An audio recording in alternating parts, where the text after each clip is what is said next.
네, 반갑습니다. 마르스 김동석의 리얼 주식입니다. 오늘 마르스 김동석의 리얼 주식은 삼성전자 이 신호가 보일 때 쓸어 담으면 2배 수익 봅니다. 삼성전자 주식 전망부터 이 신호가 보일 때 어디서 담아야 수익을 낼 수 있는지 알려드리니까 영상 끝까지 꼭 시청하시길 바라겠습니다. 그 이전에 저희 마르스 김동석의 리얼 주식 유튜브가 여러분들의 사랑으로 빠른 성장 나오고 있습니다. 현재 구독자 65,600명이고요. 7만 명을 향해 달려가고 있습니다. 여러분들에게 너무 감사한 마음에 최근에 이슈가 되고 있는 로봇 UAM, 그다음에 자율주행, 저희가 시장 전망부터 관련주까지 총정리한 자료집을 무료로 나눠드리고 있습니다. 저희 자료집을 난 받고 싶다 하시면 영상 끝까지 꼭 시청하셔라 말씀을 드리고, 이 자료집뿐만이 아니라 여러분들에게 도움이 되는 영상들 많이 찍어드리고 있으니까 영상 끝까지 꼭 시청하시고 유튜브 구독과 영상 좋아요, 그 다음에 저희가 댓글까지 남겨주시면 너무나도 감사하겠다 말씀을 드리겠습니다. 그리고 자료집은 제가 직접 만든 자료집입니다. 그러다 보니까 로봇 자율주행 UAM 시장 전망부터 관련주까지 직접 정리했으니까 100% 무료로 모두 받아갔으면 좋겠습니다. 그래서 오늘의 주제 바로 삼성전자 이 신호가 보일 때 쓸어 담으면 2배 수익 봅니다. 바로 시작하도록 하겠습니다. 최근 들어서 삼성전자 이슈가 커지고 있습니다. 왜 그러냐 한다면 삼성전자가 다시 6만 원이 깨지면서 다시 5만 원대로 내려가고 있는 상태입니다. 그럼 첫 번째로 삼성전자는 왜 하락하고 있는가를 먼저 알아야 됩니다. 두 번째로는 과연 삼성전자는 어디서 사야 하는가? 세 번째로는 삼성전자가 산다면 어떤 신호가 떴을 때 매수를 해야 수익 낼 수 있는가? 하나하나 알려드릴 예정입니다. 그러다 보니까 1번부터 3번까지 하나하나 차근차근 알아가시면 좋을 것 같습니다. 최근 들어서 개인 투자자분들의 근심 걱정이 늘고 있습니다. 왜 그러냐 한다면은 삼성전자 주가가 6만 원이 붕괴가 되면서 이거 또 빠지는 거 아니야? 라는 걱정을 하고 있다라는 거죠. 보시면은 한 달여 만에 5만 전자입니다. 미 증시가 주요 반도체 기업들을 중심으로 하락한 가운데 업황 우려까지 더해지면서 증시 대장주도 좀 영향을 받고 있다라 보시면 될 것 같고요. 전일 대비 600원 밀린 59,700원에 거래되고 있습니다. 그래서 장중 최저가는 59,300원이고요. 주가가 6만 원을 밑돈 것은 지난달 4일 이후 약 한 달 만입니다. 그래서 계속해서 우상향이 나오나 했는데 다시 6만 원이 깨지고 있는 모습이라고 볼 수 있을 것 같습니다. 그래서 뉴욕 증시가 일제 하락한 가운데 그 따른 악영향으로 풀이가 되고 있고요. 경제 지표가 오히려 좋게 나왔는데 이게 금리 인상에 대한 압박을 좀 하게 되면서 오히려 증시가 밀렸다라고 보시면 될 것 같습니다. 그래서 뉴욕 증시의 다우존스 30 산업평균 지수는 전장보다 약 482.78포인트 밀린 33,947.10에 잘 끝냈고요. S&P 같은 경우도 하락해서 마감을 했습니다. 그래서 전체적으로 엔비디아, 마이크론, AMD 이런 반도체 기업들이 하락세를 띠고 있었고요. 그 영향이 당연히 삼성전자에 끼쳤다라고 보시면 될 것 같습니다. 그래서 삼성전자 주가는 반도체 업황 둔화, 그러니까 D램이라든가 메모리 반도체 가격 하락에 따라서 사실상 계속해서 우하향이 나왔다라고 볼 수 있을 것 같고요. 지난 9월 최저가인 51,800원을 찍고 반등하나 싶었는데 다시 6만 원을 깨지는 모습을 확인을 했습니다. 그래서 그간 유지해온 6만 원 박스권조차 무너지면서 와, 이거 삼성전자 내가 홀딩해도 되는 건가? 이러다 4만 전자 가겠다. 물타기 할 돈도 없는데 어쩌냐? 전부 다 지금 문제가 있다. 이런 얘기를 하고 있다라는 거죠. 또 다른 시선에서는 지금 추가 매수해야 되는 거 아니냐? 내려도 더 살 수 있는 기회다. 5만 원이면 묻지도 따지지도 않고 사야 된다라는 얘기를 하시는 분들도 있다라는 거죠. 그래서 수급을 살펴보면 개인 대 외국인 기관의 양상이라고 보시면 될 것 같습니다. 개인은 오히려 8,100억 원 정도 순매도가 나간 가운데 외국인은 4천억 이상 순매수, 그러니까 말 그대로 외국인은 삼성전자를 사기만 했다라고 생각하시면 될 것 같습니다. 그래서 개인이 왜 매도했냐라고 한다면 당연히 어느 정도 반등 나왔으니까 지금이라도 탈출을 해야 되나? 내가 매수한 가격이 7만 원, 6만 원이지만 '지금이라도 나가야 되나?'라는 생각에 매도가 나온 게 아닌가라는 생각이고요. 그래서 어느 정도 저가라는 생각에 외국인들이 좀 매수세가 들어오는 게 아닌가라는 생각을 좀 해볼 수가 있을 것 같습니다. 그래서 김장열 상상인 증권 리서치 센터 상무는 일부 증권사가 리포트를 통해 SK 하이닉스의 4분기 실적 부진을 점치면서 어떻게 보면은 나쁜 시나리오가 제시가 되고 삼성전자도 영향을 받았다는 얘기가 나와주고 있습니다. 그리고 아까 얘기한 대로 투자자들이 자금을 지금 단기 고점으로 인식하고 6만 원 선에서 차익 실현을 한 뒤 좀 지켜보는 단계가 아니냐라고 얘기를 하는 겁니다. 그래서 최근에 정말 오랜만에 삼성전자가 6만 원을 깨고 다시 한 번 더 하락하는 모습이라고 볼 수 있을 것 같습니다.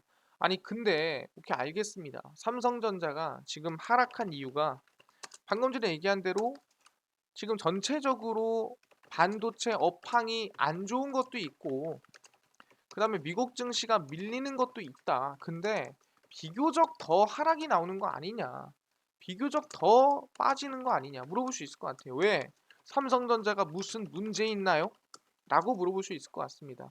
그 문제는 바로 첫 번째, 삼성생명법이라고 말씀을 드리겠습니다. 삼성생명법이 뭔가요? 모르시는 분들도 있을 거예요. 가장 핫한 주제인데, 보시면은 이게 바로 삼성생명법이라고 얘기하겠습니다. 다시 논의되는 삼성생명법. 이번에는 통과가 될까라는 걱정인데, 소위 삼성생명법으로 알려진 보험업법 개정안이 국회에서 세 번째 논의되고 있습니다. 보험사가 보유한 주식을 시가로 평가하도록 하는 법안이고요. 통과될 경우 삼성전자의 최대 주주인 삼성생명은 보유하고 있는 삼성전자 주식을 대부분 매각해야 됩니다. 그래서 총수일가 삼성물산, 삼성생명, 삼성전자로 이어지는 지배구조가 바뀌지 않겠느냐. 어떻게 보면 삼성전자 자체한테 리스크가 될 수 있는 법안이라고 볼 수 있을 것 같습니다. 아니, 삼성생명법이 뭔데요? 물어볼 수 있습니다. 삼성생명법은 과거에 2020년 6월에 발의된 법안이고요. 19대 20대 국회에서도 발의가 됐지만 폐기가 됐습니다. 지난달 29일 법안 심사 소위에서 삼성생명법을 논의하려 했지만 단독으로 예산안을 의결한 것으로 문제 삼으면서 논의가 또 무산이 됐습니다. 그래서 삼성생명법이 뭐냐라고 물어본다 한다면 보험사가 소유한 주식과 채권을 취득 원가가 아니라 시가로 평가해 보험업법의 계열사 주식 취득 한도 규제의 실효성을 높이자는 내용입니다. 이게 뭔 소리냐? 간단하게 얘기하자면은 너가 산 가격이 아니라 지금 가격으로 자산을 측정해라 라고 얘기하는 거예요. 주식을. 그러니까 내가 1,000원에 10개를 샀으면은 만 원이잖아요.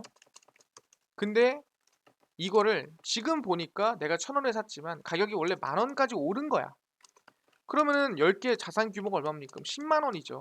근데 취득 가격으로 계산을 하고 있다는 소리입니다.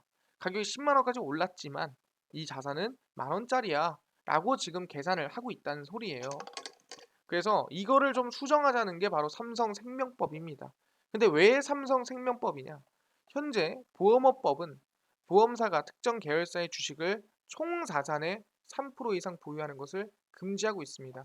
그러니까 삼성생명이 100만 원 있으면은 어떤 회사의 주식을 3%, 그러니까 내가 100만 원 있으면 3만 원 이상은 사지 마 하는 게 바로 보험업법의 이게 규제입니다. 그래서 보험 가입자에게 보험금을 지급해야 할 보험사의 자산이 특정 계열사에 쏠리는 것을 막기 위해서죠. 왜? 그 회사가 만약에 급락하거나 문제가 생기면 지급할 돈이 없어지니까 위험하지 않느냐 해서 만든 겁니다. 보유 주식을 시가로 평가하는 은행, 증권사와 달리, 그러니까 현재 가격이죠. 보험사는 보험업 감독 규정에 따라 이 분자가 되는 보유 자산은 취득 원가로, 분모가 되는 총 자산은 시가로 평가하고 있습니다. 그래서 실질적으로 특정 계열사 주식을 총 자산 3% 이상 갖는 것이 가능하다라고 얘기하는 거예요. 왜? 보유 자산은 뭐예요? 취득 원가인데 지금 총 자산은 시가라는 거죠. 그래서 내가 지금 자산 아까 얘기한 대로 만 원에 샀다라고 한다면 계속 만 원으로 평가되는 거예요. 이게 10만 원이든 100만 원이든 계속 만 원으로 평가가 되는 거죠. 그러니까 내 자산은 올라가더라도 내가 산 이 주식 가격은 계속 10,000원 그대로니까 3% 미만이 계속 유지가 될 수 있다라고 얘기를 하는 겁니다. 그래서 삼성생명의 경우 삼성전자 주식을 약 8.51%를 보유하고 있습니다. 그래서 약 5억 815만 주를 들고 있고요. 삼성전자의 최대 주주입니다. 근데 삼성전자의 최대 주주인데도 불구하고 3%가 자산에 안 된다는 게 말이 안 되는 소리긴 하는데 왜 이게 말이 되냐? 1980년도에 삼성전자 주식을 매입을 했고요. 그래서 삼성생명의 삼성전자 주식 취득 원가는 얼마냐? 한 주당 1,000원입니다. 정확히 1,072원이고요. 그러니까 말도 안 되는 소리죠. 이게 정확히 얘기하면은 1,000원짜리가 얼마까지 갔었냐면은 200만 원까지 갔었죠. 그러니까 몇 배가 오른 겁니까? 저렇게 얘기하면은 0이 하나 더 붙고요. 1,000원에 만 원, 10만 원, 100만 원에 이제 두 배니까 2,000배가 오른 겁니다. 자산이. 예, 주식이 2,000배가 오른 건데 그 2,000배 오른 게 아시겠지만 예, 평가가 되지 않았다. 여전히 주당 1,000원으로 평가가 되고 있으니까 8%를 가지고 있어도 얼마 안 되는 거죠. 왜 2,000분의 1 가격으로 들어가는 거니까 해볼 만하다라는 거예요. 그래서 삼성생명이 보유한 삼성전자 주식 가치도 5,444억 원으로 삼성생명 총 자산의 약 3%못 미친다라는 거죠. 그러다 보니까 총 자산이 약 314조니까 9조 원 미만이라는 거예요. 근데 이거를 방금 얘기한 대로 지금 5천억인데 여기서 아까 뭐라 그랬어요? 0 3개 더 붙여야 된다 했죠? 0 3개 더 붙이면 얼마입니까? 그러면은 당연히 544조가 됩니다. 그러니까 544조가 된다는 건 뭔 소리예요? 말도 안 되는 규모가 된다라는 거죠. 그래서 보험업법의 계열사 주식 취득 한도 규제에 어긋나지 않다. 그러니까 3% 이상 안 된다라는 거예요. 왜? 원가가 1,000원으로 쳐지니까. 취득 원가로 계산이 되니까. 반면에 최근 6만 원 내외로 오가고 있는 삼성전자의 주가를 기준으로 삼성생명이 보유하고 있는 주식 가치는 약 31조 원에 달한다. 삼성생명 총자산의 10%에 육박을 하니까 3%가 넘잖아요. 그러니까 당연히 매도를 해야 된다. 몇 퍼센트? 7%는 팔아야지. 그럼 7% 얼마입니까? 아시겠지만 21조는 매도해라가 돼야 되는데 시가 평가가 아니라 아까 얘기한 취득원가 평가입니다. 아마 지금 이 1,000원이 방금 전에 얘기한 제가 계산했을 때는 200억만 원 기준으로 얘기를 했는데 아마 6만 원, 그러니까 정확히 얘기하면은 이 주식이 분할된 이유로 이 평단가가 계산이 된 것 같습니다.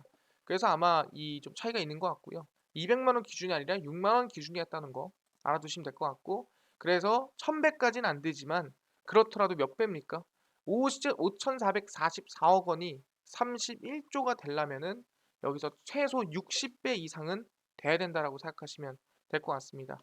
그래서 삼성생명의 총 자산의 10%에 육박하는데 만약에 삼성생명법이 통과가 되면 삼성생명은 약 22조 원어치의 삼성전자 주식을 매각해야 된다라고 얘기 나오는 겁니다. 그러니까 이거는 긍정이냐 부정이냐? 당연히 부정이죠. 왜? 삼성생명이 삼성전자의 주식을 팔아야 되는 거고 주식을 팔면 당연히 22조 원어치가 내려오면 매도세가 나오면 당연히 주가에 악영향을 끼친다라고 생각하면 된다라는 거예요. 아 그렇구나. 그래서 왜 이게 근데 엄청난 영향이냐? 그냥 매도세가 나와서인가요? 그게 아니라는 거죠. 삼성생명법이 더욱 주목을 받는 이유는 지배 구조가 뒤흔들릴 수 있기 때문이라는 거죠.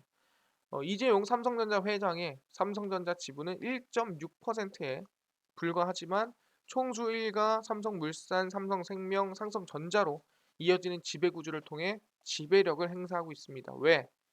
이 회장은 삼성물산 주식을 17.97%를 보유하고 있는데 이 삼성물산은 삼성생명의 최대 주주입니다. 20%. 근데 이 삼성생명이 아시겠지만 이 이재용 부회장 이 회장 자체도 지분을 10%를 보유하고 있습니다.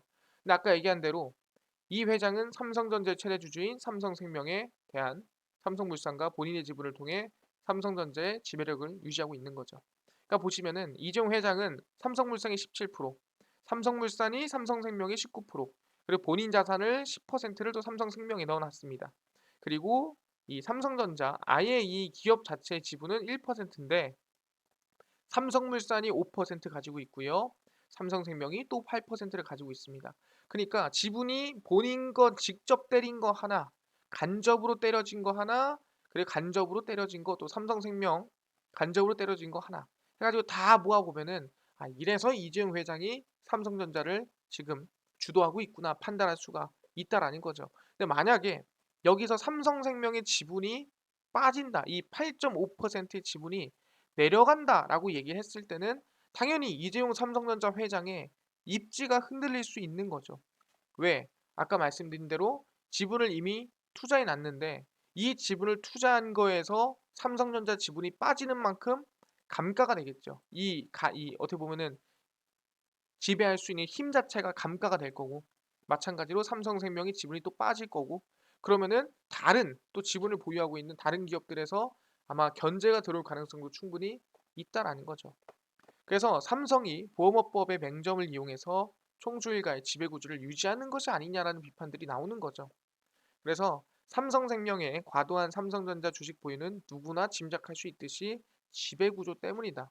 이거는 사실상 삼성전자를 위한 법이다라고 얘기를 하고 있는 겁니다.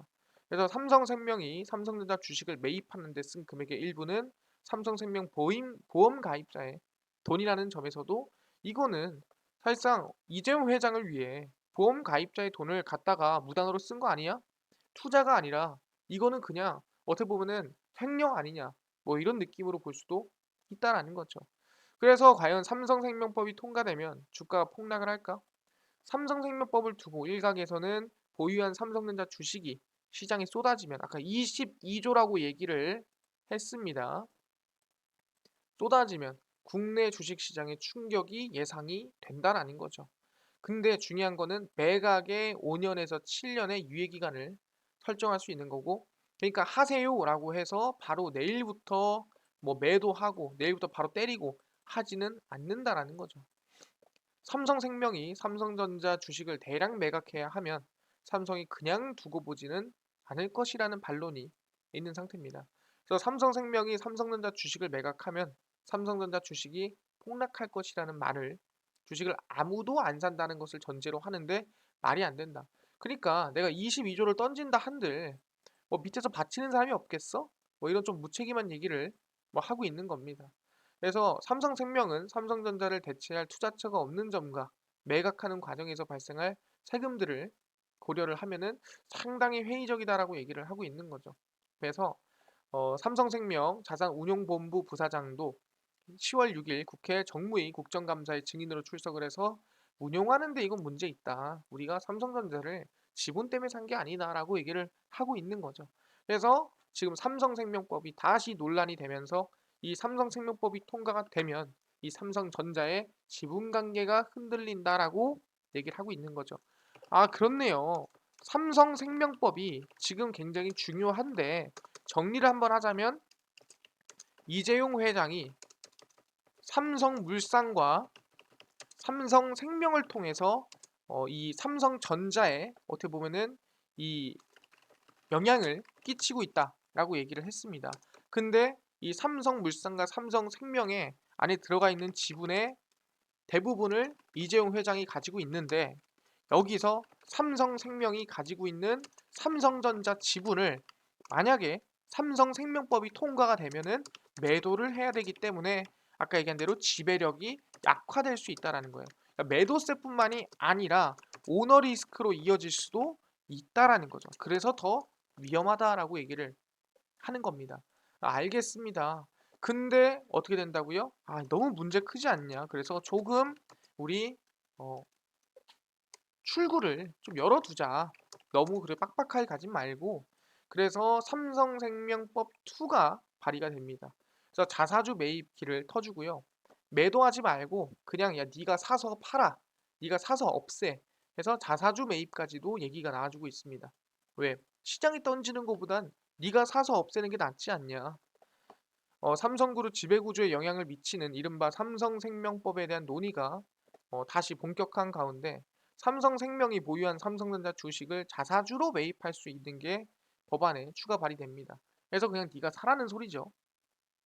삼성전자 주식이 한꺼번에 시장에 쏟아지면 너무 혼란이 크기 때문에 삼성생명이 매도한 거를 살 수 있게 하자는 겁니다. 그래서 자본시장과 금융투자업에 관한 법률 일부 개정안을 발의를 했고요.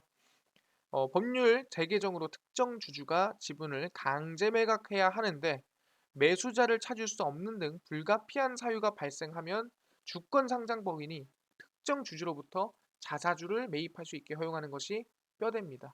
근데 물론 이 매입한 자사주는 지체 없이 소각을 해야겠죠. 왜? 소각을 해야 지분율이 떨어지지 않는다는 거예요.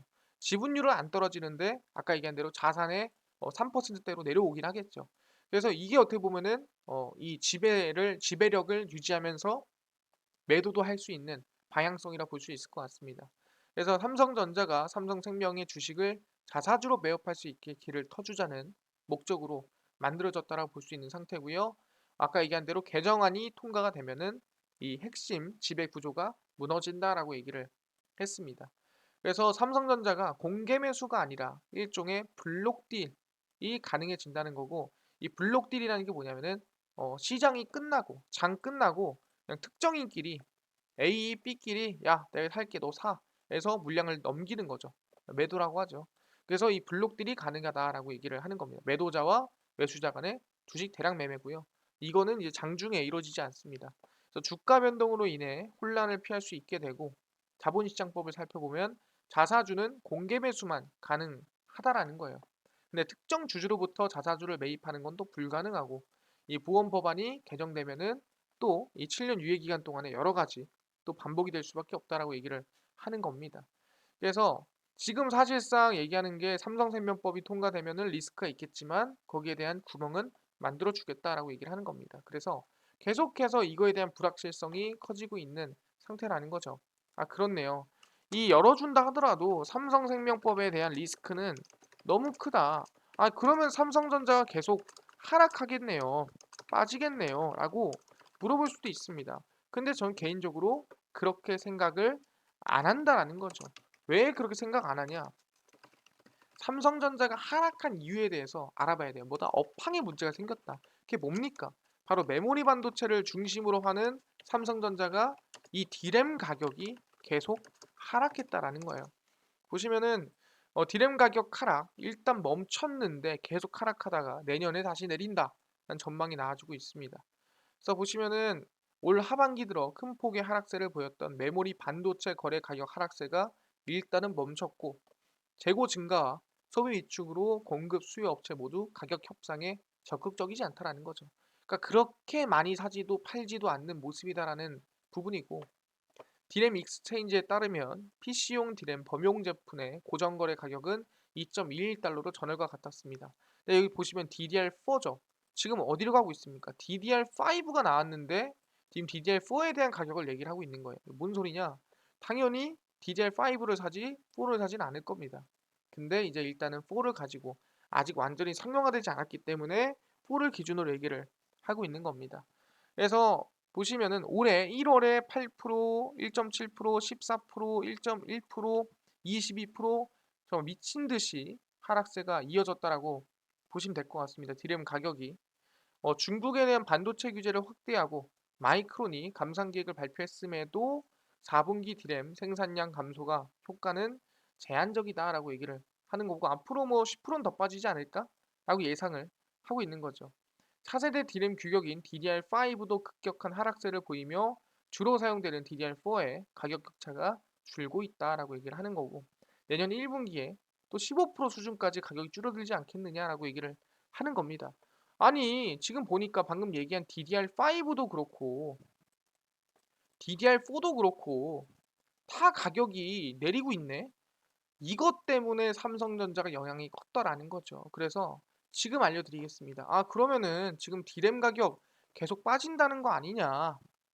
디램 가격 계속 하락한다는 거 아니냐라고 물어볼 수도 있습니다.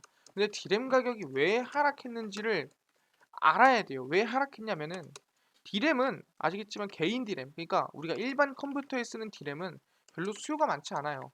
들어가 봤자 한 개밖에 안 들어가니까, 많이 들어가야 두 개 들어가니까.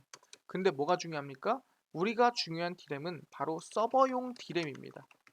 그래서 이 디램이라든가 서버용 디램을 쓸 때는 우리가 흔히 DDR1부터 시작해서 DDR5까지 버전을 얘기합니다. 근데 지금 DDR4에서 5로 넘어가는 어떻게 보면은 과도기에 있는 상태입니다. 이 과도기에 있는 상태에서 왜 못 넘어가고 있냐 빠르게. 그 이유는 이 DDR4, 5를 꽂을 수 있는 서버용 CPU가 없기 때문이에요. 그 서버용 CPU를 인텔이 원래 오래 만들기로 했는데 못 만들었죠. 그러다 보니까 DDR4, 5 서버를 못 쓰겠네. 서버용 D램을 못 쓰겠다. 그러다 보니까 수요 줄어들고 가격 내려가고 그럴 수밖에 없었다라는 거죠. 그럼 여기서 해결되는 건 뭐냐면 서버용 CPU만 나오면 DDR5 전용 그럼 사실상 수요라든가 가격 회복이라든가 성장 기대해 볼 만하다. 그러면은 여기서 첫 번째 신호가 나옵니다. 우리가 삼성전자를 매수해야 되는 신호 바로 서버용 CPU가 나오는 시점입니다. 그럼 확인해 보겠습니다. 헌칩 가고 새 칩 온다. 삼성, SK, D램 교체 수요 기대감. DDR4에서 5로 교체가 되는 거죠. 그럼 확인해 보겠습니다. 메모리 반도체 업황이 글로벌 수요 둔화로 내년에도 부진할 것이라는 전망이 지배적입니다. 그래서 반도체 한판은 피할 수 없겠지만 서버용 D램 수요가 반등을 견인할 것이다라고 얘기를 하고 있습니다. 왜?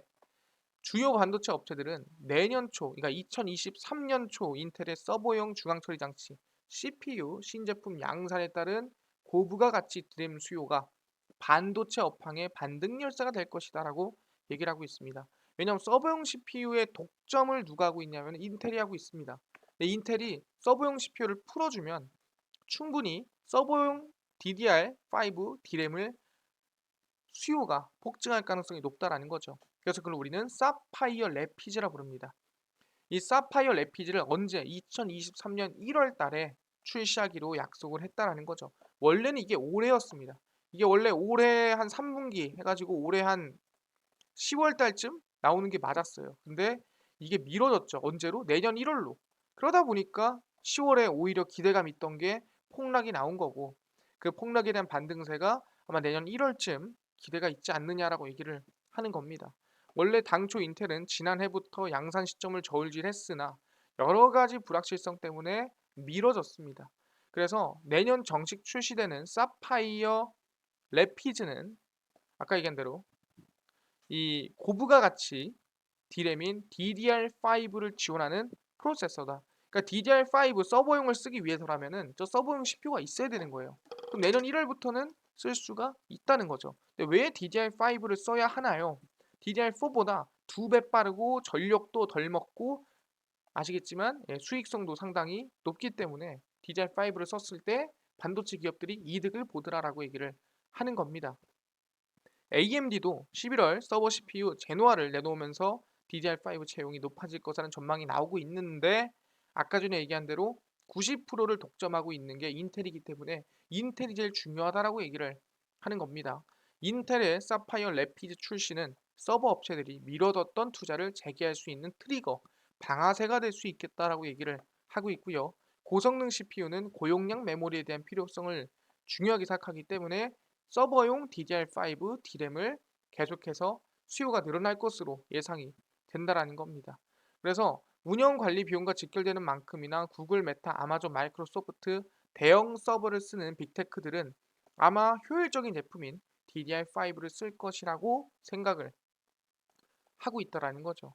그래서 DDR5 판매가 본격적으로 늘어나게 되면 방금 전에 강조했던 삼성전자와 SK 하이닉스가 돌파구를 마련할 수 있지 않을까라고 기대감을 가지고 있고요.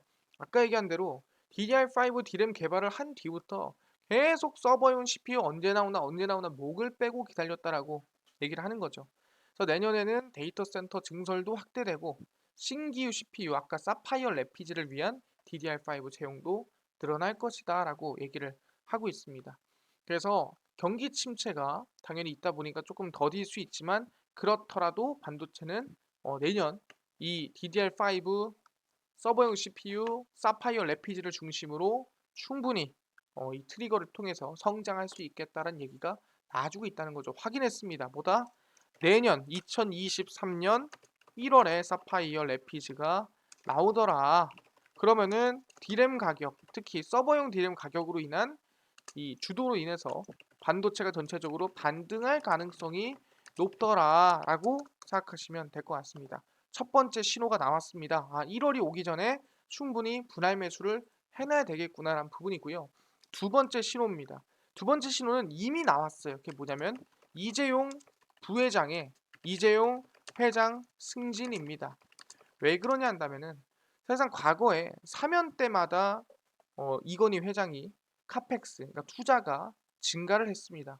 보시면 과거에 이 기사가 옛날 겁니다. 2021년 8월 기사인데 중요하기 때문에 가져온 거예요.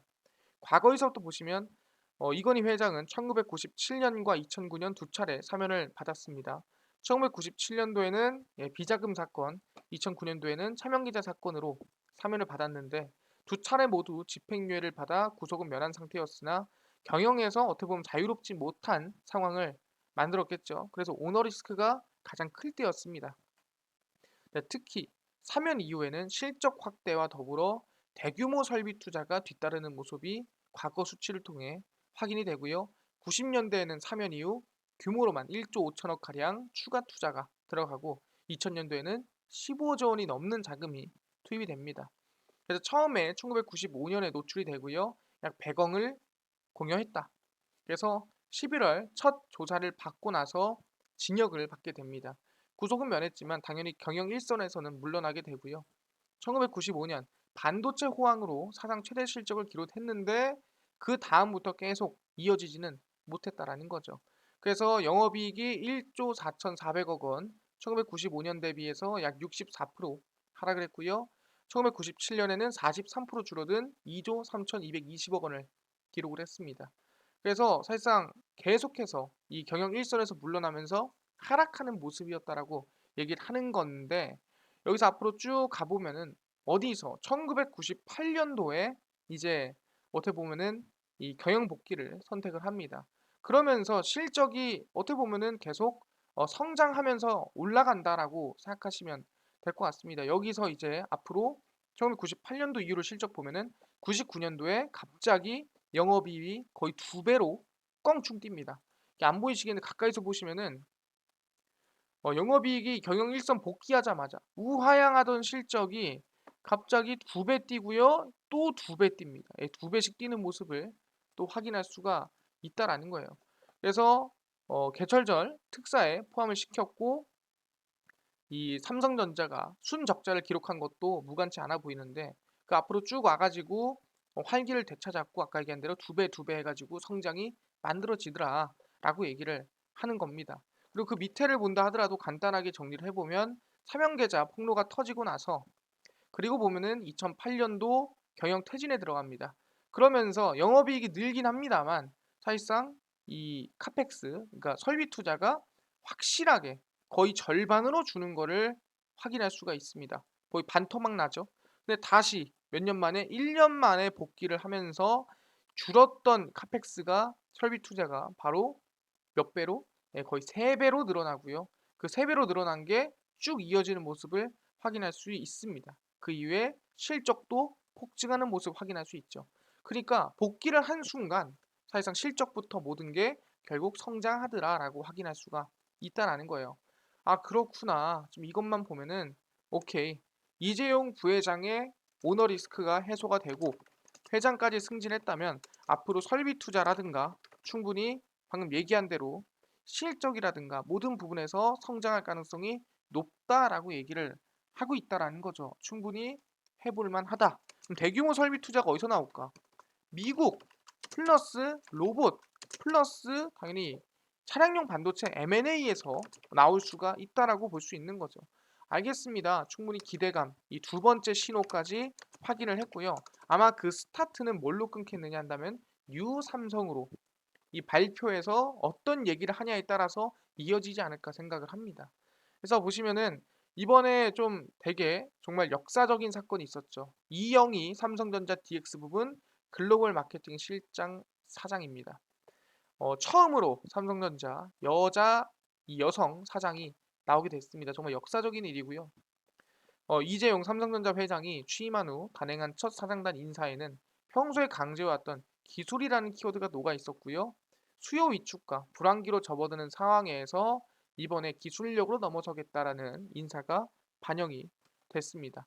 그래서 사장단 인사에서는 DS 부분에서 2명의 부사장이 사장으로 승진했고요. 양대 쪽 수장이 동시에 사장이 되면서 반도체 기대감이 커지고 있는 상태다라고 보시면 될 것 같습니다. 쭉 내려가면은 사실상 지금 이 얘기는 뭐냐면은 다 뭐 어떤 유명한 사람이냐를 정리를 해 놓은 거고 별로 중요하지는 않습니다. 그리고 DX 부분에서는 김우준 네트워크 사업부 전략 마케팅 팀장이 사장으로 승진을 했고요. 여성으로서는 처음으로 삼성전자의 사장 자리에 오른 DX 부분 글로벌 마케팅 실장은 로레알 출신의 마케팅 전문가로 사장으로 올라갔다라고 보시면 될 것 같습니다. 그래서 쭉 내려가 보면은 이제 이 임원 인사와 조직 개편도 조만간 확정해 발표할 예정이고요. 이달 중순에는 글로벌 전략회의를 열고 내년 사업 계획을 논의할 전망입니다. 그러니까 뭐냐? 조만간 지금 사장 인사단을 이제 이 끝났다라는 거는 인사가 끝났다라는 소리는 이제는 뭐다? 앞으로의 계획을 준비하고 조만간 발표할 예정이다라고 볼 수가 있을 것 같습니다. 근데 여성 사장을 뽑았다는 건 뭔 소리냐면은 지금부터는 실적 위주고 무조건 눈에 보여주는 거를 가져와라. 눈에 보여주는 성장이든 개발이든 가져와라. 라는 거를 어떻게 보면 표면적으로 드러나는 뉴 삼성을 보여준 거죠. 이게 진짜 새로운 삼성이다. 그러다 보니까 우린 두 가지 신호를 받았습니다. 첫 번째, 아까 얘기한 대로 인텔의 사파이어 레피즈 출시입니다. 이게 내년 1월이고요. 그 다음에 두 번째는 오너 리스크가 해소가 됐습니다. 그래서 이 두 가지가 해소가 된 상태고, 아니 근데 삼성생명법은요, 이건 해소된 거 아니지 않냐? 아까 얘기한 대로 자사주 매입 가능성도 있고요. 그 다음에 정말 종으로 보면은 법안이 아예 안 될 수도 있습니다. 그리고 세 번째로는 아까 얘기한 대로 5년에서 7년 유예가 가능하기 때문에 좀 길게 보고 갈 수도 있다라는 거 생각하시면 될 것 같습니다. 그래서 지금 결론은 뭐냐면 지금부터 개인적으로는 얼마까지 열어놓으라 했냐면 저는 항상 얘기합니다. 지금부터 저는 마이너스 47,000원까지 열어두고 천천히 월급 모으듯이 저는 분할 매수해라 라고 얘기를 합니다. 왜? 47,000원이 저는 최저점이라 보고 있고요. 그 이상까지는 안 깨진다. 그래서 47,000원까지 열어두고 천천히 분할 매수한다면 좋은 소식이 있을 거다라고 말씀을 드리고요. 저는 지금부터 얼마? 일단 7만 원까지는 열어두고 있다라는 거 알아주시면 될 것 같고 7만 원 돌파가 나왔다 한다면 8만 5천 원까지 보고 다 같이 가면 좋겠다 생각을 합니다. 그래서 최종적으로는 저는 정고점을 돌파하거나 정고점까지 가는 시기가 분명히 있을 거라고 생각을 합니다. 근데 그 시기를 당장 뭐 내년이니 이렇게 얘기할 수는 없고요. 하지만 반드시 47,000원을 깨지 않고 한 번 더 96,000원을 뚫어 올라가는 시기가 올 테니까 월급 모으듯이 사 모으면 되지 않을까 말씀을 드리겠습니다. 알겠습니다. 삼성전자 지금 상당히 중요한 거 알겠습니다. 근데요, 이것도 중요한데 아까 전에 로봇, UAM, 자율주행 시장 전망과 관련주까지 총정리한 자료집을 100% 무료로 나눠준다고 하셨는데 어디서 받을 수 있나요? 또는 당일 급등이 예상되는 단타 종목을 매일 무료로 나눠주시고요. 장 시작 전에 급등이 예상되는 뉴스라든가 시황을 좀 무료로 좀 정리해 주시고 테마주라든가 매매법이라든가 강의를 좀 무료로 좀 나눠주세요. 하시는 분들이 있어서 김동석 대표가 100% 무료로 나눠드리고 있습니다. 바로 김동석의 리얼 주식 연구소라는 100% 무료 어플이고요. 이 어플은 각 스마트폰 안에 내가 아이폰을 씁니다. 그러면 앱스토어에서 무료로 설치 가능하고요. 갤럭시를 씁니다. 구글 플레이, 플레이 스토어에서 무료로 설치가 가능합니다. 아니, 설치하면은 전화번호나 개인정보 입력해야 되는 거 아닙니까? 아닙니다. 아무것도 입력 안 해도 되니까 꼭 무료로 앱스토어, 구글 플레이, 플레이 스토어에 접속을 하시고요. 들어오시면 김동석의 리얼 주식 연구소라고 검색하시면 됩니다. 그럼 이렇게 김동석의 리얼 주식 연구소 어플이 뜨게 되고요.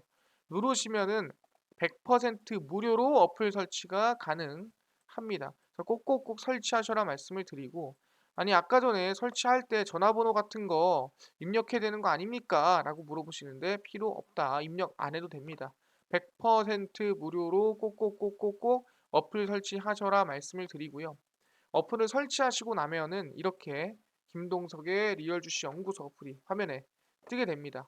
당일 리얼 추천주가 당일 급등 예상되는 종목을 무료로 알려드리고요. 급비 분석이 장 시작 전 시황입니다. 급비 자료가 테마주라든가 매매법에 대해서 무료로 나눠드리고 있고요. 아까 전에 얘기했던 로봇이랑 UAM이랑 또 자료집 어디서 받을 수 있나요? 라고 물어보신 분들이 있습니다. 리얼 추천주 누르시고요. 들어가시면 6만 명 달성 자료 공개라고 있습니다. 이거 누르고 들어가시면 저희가 제 실전 매매법 자료집이랑 자율주행 로봇 UAM 자료집이랑 다 무료로 올려놨으니까 받아가시면 좋겠다 말씀드리고요. 이뿐만 아니라 12월 8일, 7일, 6일, 5일, 2일 추천주 무료로 올려놨으니까 매일매일 추천주 무료로 확인하시면 될 것 같고요. 급비 분석은 장 시작 전 시황입니다. 해외 증시부터 국내 이슈까지 장 시작 전에 매일매일 정리해 드리니까 다른 이슈 볼 필요가 없고요. 급비 자료는 당일 있었던 이슈들 관련주들 정리해 드립니다. 저가항공 관련주가 왜 올라갔으며 어떤 관련주가 있는지 정리를 해드리죠. 다 무료로 매일매일 올려드리고 있으니까 확인하시면 좋겠다 말씀드립니다. 그래서 김동석의 리얼 주식 연구소 100% 평생 무료 어플입니다. 종목 시황 테마주 강의 다 무료로 얻어가시고요. 이뿐만 아니라 저희 마르스 김동석의 리얼 주식 유튜브도 여러분들의 사랑으로 커가니까요. 구독자 7만 명까지 딴 거 안 바랍니다. 유튜브 구독, 영상 좋아요, 그 다음에 댓글까지 남겨주시면 너무나도 감사하겠습니다.